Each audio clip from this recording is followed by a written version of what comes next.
So I basically started by Googling things. Okay. Yeah. Obviously I knew what Bitcoin was at the time, but I had also just learned about Ethereum, how it's like the silver to, Bitcoin being gold. Yeah. But what I didn't realize was Hello builders, welcome back to BlockDevTalk, a podcast that gonna talking about cool project and then what kind of newest things in blockchain industry. I'm Gilman Ron, your host for the today podcast.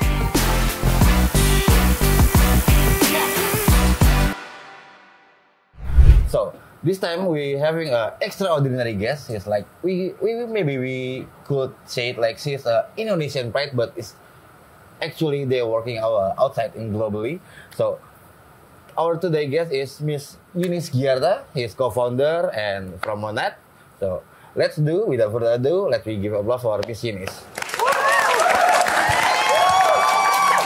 Hello. Good. Thank you so much, Green Man Ron, for having me. I'm super excited to be here. Yeah, okay. So actually, it's our pleasure that we can have taking your time. I mean, when we're doing this podcast, it's like we're in the CoinFest week, right? Mm-hmm. There's a lot of events, lots of things. I mean, the schedule must be tight. And then, another thank you for you giving the time. My pleasure. So before we're talking a lot more, I think maybe we're gonna talk maybe like 2, 3 until 5 hours. Perfect. All night long. So, may I ask about your background previously, like maybe before you jumping into Web3 industry or in the past? Yeah, absolutely. Well, I guess for one interesting fact is that I do have Indonesian ties. Both of my parents are from Indonesia. My mom is actually born and raised in Jakarta. My dad is born and raised in Balikpapan. Interestingly, it is actually my first time in Bali, and it's been such a fun experience so far. First time, yeah. Wow, okay. So I still have to get that babi guling. That's the most important thing. Exactly. About babi guling. But anyway, so I was born in the States, but have had the opportunity to come back to Indonesia every so often. Still have a lot of family here. But a little bit about my background. So I grew up in California, a town called Fresno. It's not super exciting, not like SF or LA. I see. There were cows on the way to the high school that I went to, so authentic experience. Indeed, similar like Indonesia too, right? The authenticity. Right, yeah. Different kind of cows, though. I was just commenting that the cows here are so cute with like the little horns. I want to take one home with me. Very good. And then you're gonna start them in your room or Exactly. I have to make a bigger room for them. But I think you have already one, right? Yeah. That little landak here, yeah. So I grew up in California, went to high school in California, and then I ended up going to Boston for school. I studied computer science at MIT. Wow. Which is actually where I met one of our co-founders and CEO, Keone Han. So studied computer science there, and after graduation, he went to work in high-frequency trading at Jump Trading. And then I worked in low-frequency trading at Bank of America, and this was in New York City. So, my career kind of went from traditional finance into traditional tech. I left trading to then do technical product management. And this was at a startup. It was a fintech startup also dealing with enterprise trading solutions. And then hopped on over to Shutterstock, so more of a traditional tech company. But more or less had the very traditional experience of finance and tech before going into crypto. Fun fact, I actually left the industry in 2019 to pursue a career in pastry. I worked pastry? Yeah, pastry. So you have pastry back there? Yeah. Cool. Yes, exactly. I actually went to school for pastry too. This was in 2017, so I was working full time during the day, and then I would run to school at night. There was a pastry school in Soho neighborhood of New York.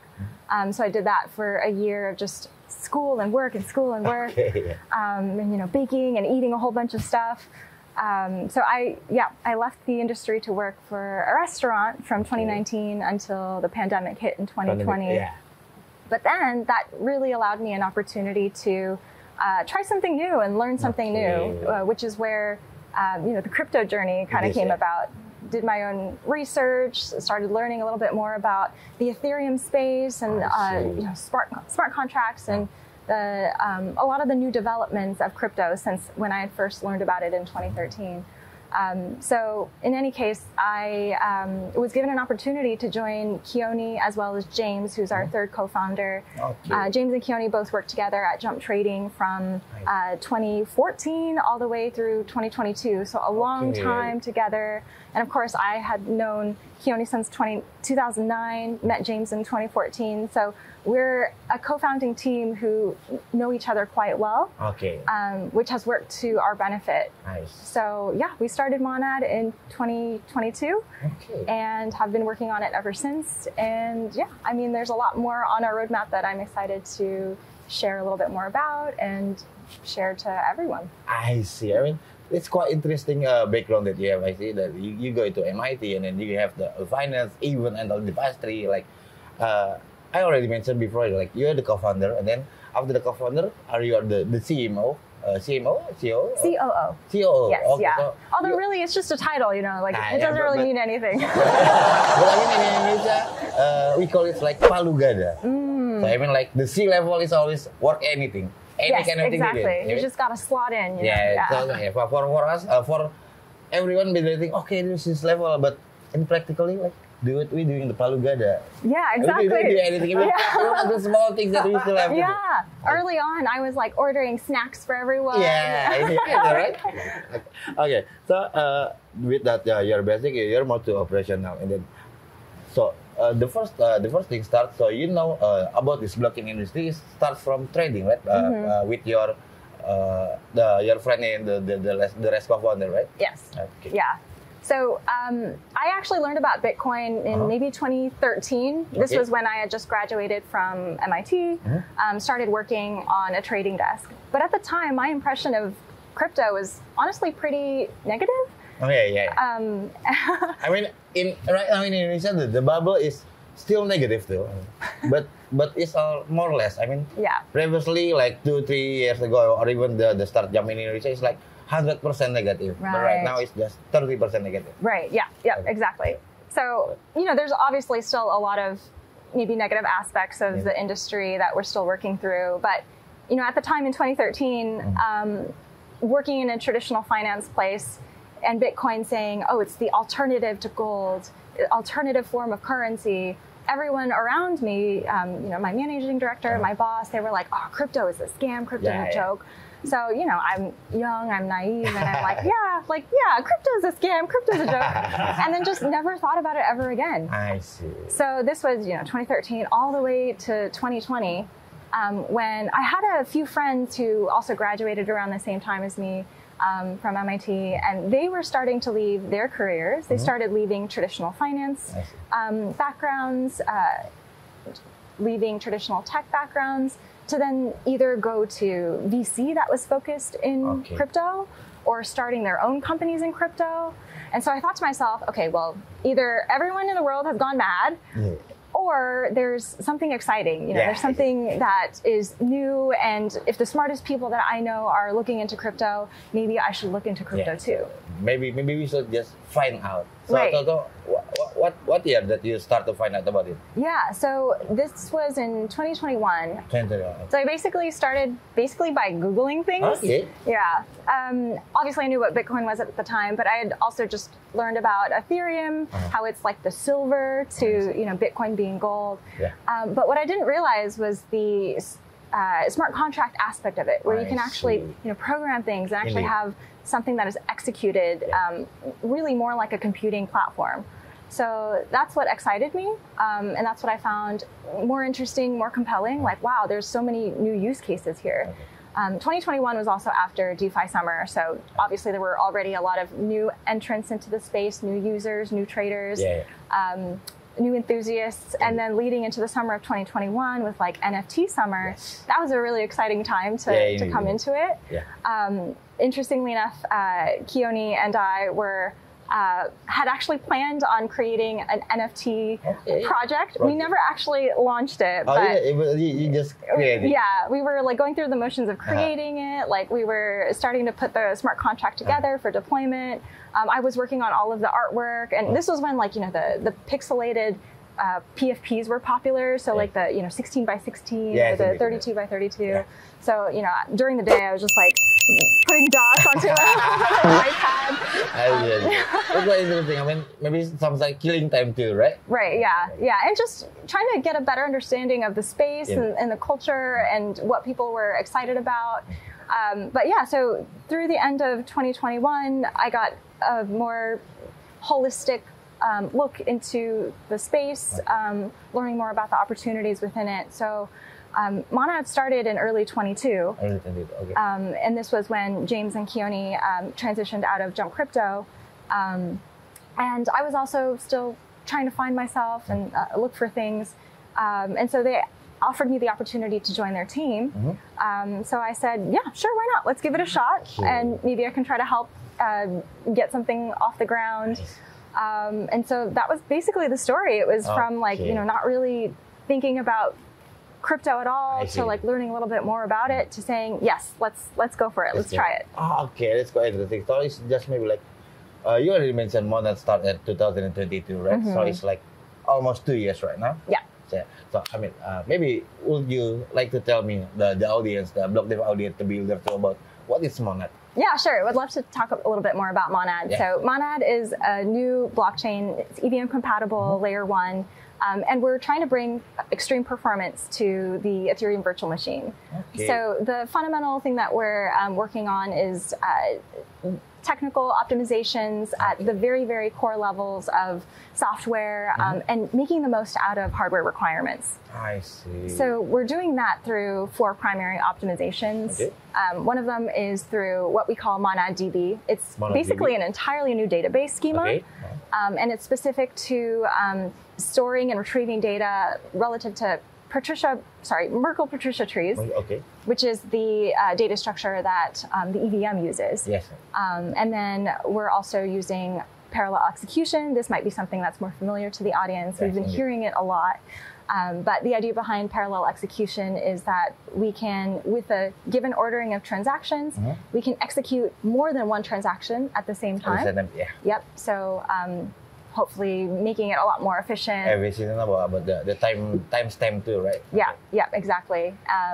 And then in addition to that, there's what we call asynchronous execution or deferred execution. So in Monad, when blocks are created, it is entirely based on the consensus protocol. So all validators will come to an agreement on the canonical ordering of transactions that will create a block. And then afterward is when the execution client will kick in. It'll know exactly what ordering all of these transactions are in, execute them, and then update state accordingly. Nice. So because of that, we are basically operating consensus and execution in parallel. Yep. And so again, another form of efficiency. And then the very last thing, sorry, I know I'm kind of going on a monologue here, is Monad BFT. So it's a custom consensus algorithm, and it's intended to just be much more efficient about the communication process between different nodes. Yes. And we know that that can be really expensive, especially when you have nodes distributed all around the world. Okay, it's good. So efficiency, like maybe more like scalability.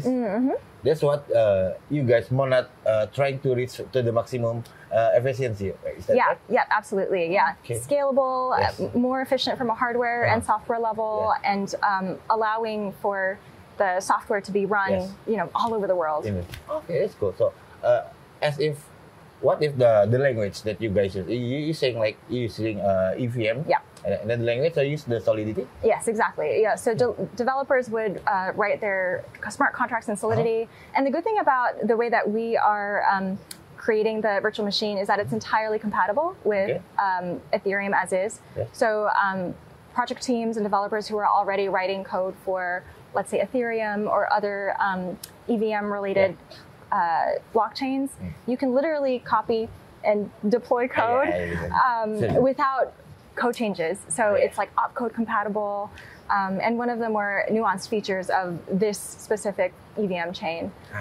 But the chain itself is also built on C++ and Rust, using high performance languages where you can really have more control over data access. Okay, it's interesting. I mean, since there is like I don't know, in right now in globally, like the developer most likely they are using the language is Solidity, right? So it's quite a great thing, I think, since you create the blockchain and then using the Solidity, the most of the developers using already know about that language, exactly. right? Yes. And then they don't have change to any kind of source code, maybe a syntax or whatsoever. Yeah, you just can do copy and then build or deploy in the Monet. Exactly. Okay, cool. So you already have like almost 2 years, right? The Monet itself. So if I will, if I may ask, like, what is the best project that maybe the biggest interest that people deploy in Monet, like maybe a DeFi, an NFT, or I think one of the more exciting parts about Monad is the performance element, and what that basically means is unlocking a new type of design space. I think we've seen a lot of DeFi applications as of late, just in general within the Web3 ecosystem. Makes sense. There's a lot of excitement about what is unlocked by crypto and finance by not being permissionless and distributed. But also, a lot of applications are designed with specific constraints in mind, like an expectation that you can only have an X number amount of transactions per second, or Y amount of performance. But Monad is increasing the scope of possibility there. We are targeting 10,000 transactions on average, at least. And some of our internal testing has actually revealed a lot more, depending on the type of transactions. And through that, there's a lot of excitement around seeing the new types of applications that can be deployed, like consumer applications, things that otherwise you wouldn't really think of blockchain as a technology to deploy on because of the limiting factors. So, I mean, fundamentally, we're hoping that Monad will bridge the gap between more traditional application space, traditional application development space, and what is possible on Web3, and uniting that gap. Okay, so I mean, if there any kind of problem, not any kind of industry that we should use blockchain, right? As like that, but if there are any some use case or product that it could be better with blockchain, that's what you're hoping to be enhanced by blockchain, like whether through composability or Okay, cool, interesting. So after all of that, I mean, Monad is, I would say, like the headquarters is in California, right? Europe or US? In the U.S., in New York, actually. In New York, yes. Okay, in the U.S. So now you come back to Indonesia, right? So are Indonesia being one of your marketing target, or Southeast Asia, or maybe just starting globally, like every country? Yeah, definitely. Blockchain is global, blockchain is distributed, so certainly we're looking forward to seeing users and project teams from everywhere, Southeast Asia, Indonesia, Thailand, Vietnam, everywhere. So the focus, but your focus main right now is in Southeast Asia? The focus is, we're trying to build out a bigger presence within APAC. More generally. There's a lot of excitement here, a lot of users, a lot of builders. And I think for us, for the longest time, we were just focused on developing the blockchain, and now that we're coming up to being able to share it via testnet and later mainnet, we're excited to see all of the different deployments that will happen. I think a lot of application teams will come from Indonesia and Southeast Asia and other parts of APAC. So a little bit of everywhere. Well, so just don't forget once, man. And if you're looking for more builders, just contact BlockDev. Perfect. Because done. Because as you already mentioned, right now we are the biggest one in Indonesia to developer community, actually like blockchain developer community, and then we trying to brainstorm everyone, the developer that not jumping into Web3.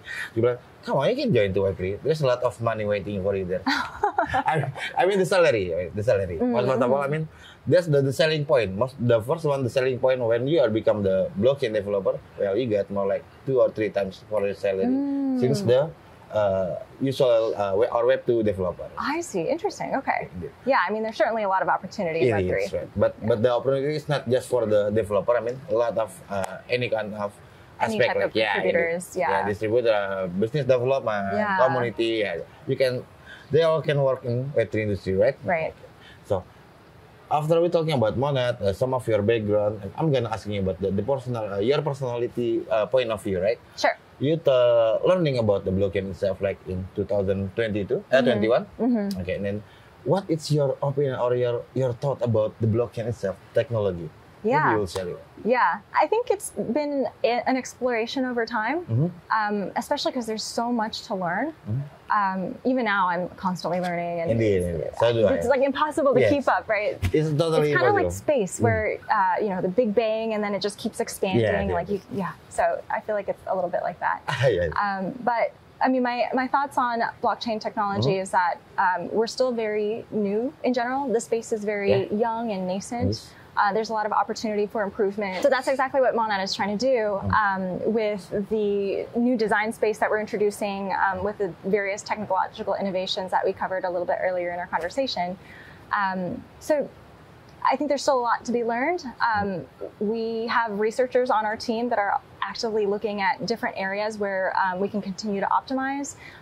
The work is not done when we go to testnet, and the work is not done when we go to mainnet. There's going to be more and more improvement over time, and we're excited to see that come to fruition. So a lot more to be done. Okay, cool. So back to like we are still developing the industry. Always in development. It's like never. So I mean, the basic of it like is the technology, right? Technology is always improve. Yes. Like it never stop, right? Yes, exactly. Yeah, that's why we always have new iPhones every year. New iPhone. Maybe until iPhone 1000. Yeah. You never know. So okay, one last question before I'm gonna ask you about the closing statement from you. So, from all of it about your explanation about the Monad, what is the biggest different thing like Monad with every chain and with any chain? Well, I think I've talked enough about the technology. I think the other big differentiator is the organic community that has come about through what we're building. Okay. I think maybe the Indonesian community is one highlighted example that I can talk about. They call themselves the Indonads. Indonads. Indonads, And this one right here is namanya Molandak. Molandak. Yeah. Okay. I think it's a hybrid between Monad and then Landak. And then here's our little purple hedgehog. Do you have the green one? I don't have a green one. Maybe that could be on the next merch order. I'm going to request that. Okay, Since perfect. I'm a green man, right? Yes. But the community is honestly really fascinating. And the community is a really good complement to what Monad, the team, is building with the technology, and then an organic community alongside it that are excited about seeing applications that are deployed, excited about the creativity that comes from the community itself. There's a lot of artists in the community, and many members of the community have become friends over time, which I think is truly unique. Sometimes when you join a crypto community, you're not really sure what you're looking for. Maybe it's just a matter of trying to understand what crypto technology is. And the organic Monad community, it seems like there have been creations of fun and a sense of friendship and identity, and that's pretty exciting. I mean, the Indonesian culture itself, like when you join a community, then you can become a far family, right? Yes, exactly. You have the affection and the happiness together, having some of the fun, even like meet up, like weekly, bi-weekly, right? Yeah, exactly. Okay, that's cool. Okay, so since we already talking too much, well, hope you guys enjoy it too. Right? I'm sorry, I talked too much. No, that's our request. Though. Please talk it too much. So, if you have any closing statement for our builders, maybe you wanna share about the Monad social media or what is coming up, maybe you want to spill some later, you can address this to our builders. Perfect. Yes. Hello, builders. Well, thanks for tuning in. Really excited to meet you virtually. If you're interested in Monad, there's a couple of ways to stay in touch, as well as potentially get involved.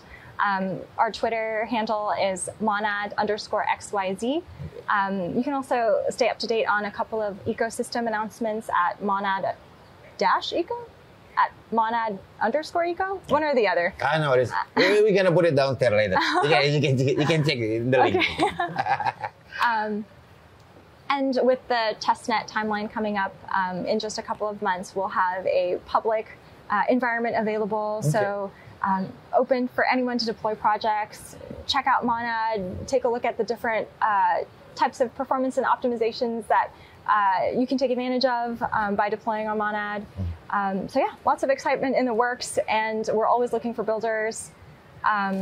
So yeah, that's my closing statement. Thank you. And hopefully, I mean, from Indonesia people, like, don't be sad if anyone outside the Indonesia saying like, nah, Indonesia just a scam like 90%. No, it's not. Since you are someone from Indonesia, your parents from Indonesia, that you are still like Indonesian pride, right? Yes, absolutely. You're creating the blockchain with your That's totally cool. Okay, so thank you, Eunice, for your time, for your willingness to stop by. Thanks for having me, Greenman. In this tight schedule in Indonesia for this doing this podcast.